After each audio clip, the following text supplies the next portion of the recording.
Bonjour à tous, aujourd'hui on se retrouve pour parler des lapins et contrairement aux idées reçues, vous allez voir qu'un lapin ça coûte cher.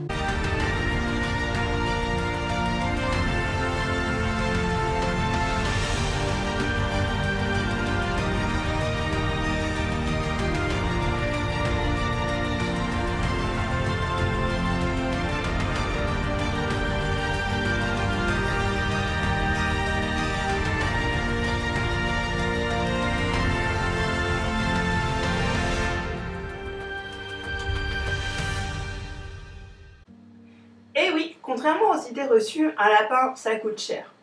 Pour plusieurs raisons, car vous avez déjà des éléments indispensables à mettre à disposition de votre lapin avant même de l'adopter. Il lui faudra une gamelle pour son eau, une gamelle pour sa nourriture.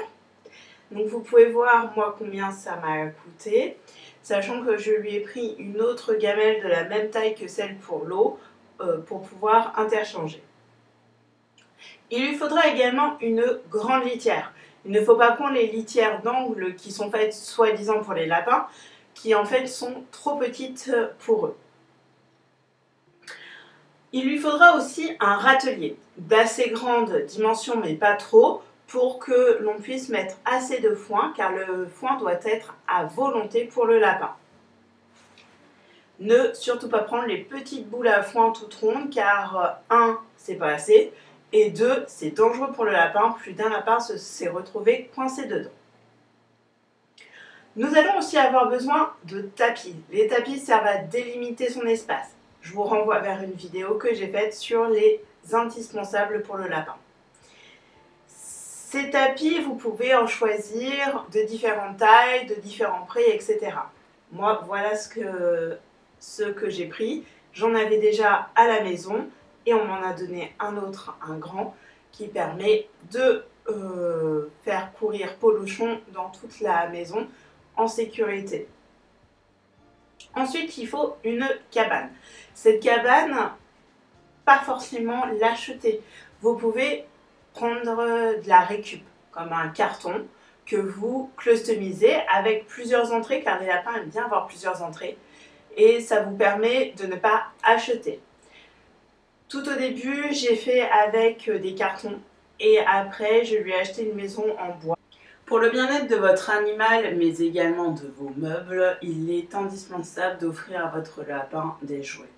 Vous avez différents jouets. Ces jouets-là, par exemple, sont des jouets à ronger. Dans une vidéo que je vous ai faite et que je vous mets le petit lien en haut, vous allez voir qu'il y a différents types de jouets que vous pouvez offrir à votre lapin pour éviter qu'il s'attaque à vos meubles et qu'il puisse en plus s'épanouir. Pour vous donner un ordre d'idée, voilà ce que j'ai dépensé en 6 mois pour Polochon, sachant qu'il y a des jeux que je n'aurais pas besoin de racheter et d'autres si, tous ceux qui sont à ronger, en fait, ils vont être à changer. Si vous choisissez la semi-liberté, vous allez avoir des coûts supplémentaires. Au niveau des frais, ça va être surtout un enclos. Donc là, j'ai 2 enclos de ce style-là que j'ai eu au début, tout au début avec Polochon. Et ensuite, j'ai acheté avec des étagères modulables. Je vous renvoie vers la vidéo sur les enclos, lequel choisir pour savoir lequel type vous correspond le mieux. En tout cas, les frais sont assez importants, que ce soit pour l'un ou pour l'autre. Tous les jours, vous allez avoir des frais. Un lapin, ça mange. Donc le matin et le soir, vous allez avoir de la verdure, 10% de son poids. Ensuite, vous allez avoir du foin, parce que le lapin mange du foin à volonté. Sachant qu'il ne mangera pas forcément tout le foin, il va choisir ses brins. Donc il risque d'y avoir de la perte. Autre chose, il boit aussi. Donc vous allez avoir de l'eau. Le mieux est d'acheter de l'eau et ne pas prendre de l'eau du robinet. Ensuite, il y a aussi tous les à côté, comme la litière par exemple, qu'il faut changer là par contre tous les 2 jours. Il est important de vacciner son lapin. Donc tous les ans, vous allez avoir des frais supplémentaires, des frais de vaccination. Il peut aussi s'ajouter à cela d'autres frais que l'on verra plus tard. Lors de la première année où vous avez votre lapin, il faut aussi le stériliser. Donc il faut compter des frais supplémentaires pour cette première année. Pour une lapine, comptez environ 265 € pour une stérilisation plus les médicaments. Moi, j'ai eu la chance que derrière, j'ai eu aussi une consultation gratuite. Il y a aussi possibilité qu'il y ait des complications, donc à ne pas négliger aussi. On en reparle après pour vous donner un ordre d'idée des coûts que l'on peut avoir au niveau santé chez un lapin. Que vous ayez choisi la semi-liberté ou la liberté totale, il va falloir sécuriser votre maison pour pouvoir permettre au lapin de se déplacer en toute sécurité. J'ai également récupéré les grilles des anciens enclos pour pouvoir sécuriser mon appartement. Je vous ferai une vidéo sur la sécurisation prochainement. Pour que votre lapin évite de faire des arrêts de transit, il est important au moment de la mue de brosser votre lapin. Voici différents exemples de brosses que j'ai achetées pour Polochon. Elles sont complémentaires.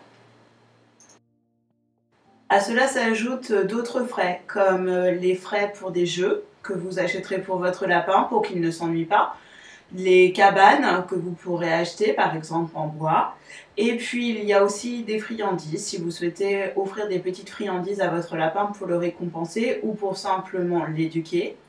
Et puis il y a les coûts vétérinaires. Pour vous donner un ordre d'idée, Polochon a dépensé 666,20 € en 9 mois. Pour la vaccination, la stérilisation, mais également pour les complications suite à la stérilisation. Elle a eu un ulcère, elle a eu aussi après des arrêts de transit. Donc tout ça, ça monte vite et il faut faire attention car un lapin, ça coûte cher. Pour conclure, je crois que le principal est dit, un lapin ça coûte cher. Vous pouvez voir à peu près les dépenses que j'ai faites en 6 mois de temps pour Polochon, sachant qu'il y avait aussi son installation qui a coûté plus cher que prévu parce que j'ai testé différentes solutions. J'espère que cette vidéo vous aura été utile et vous aura plu. N'hésitez pas à la liker, à la partager et à la commenter. Et nous on se retrouve bientôt pour de nouvelles vidéos.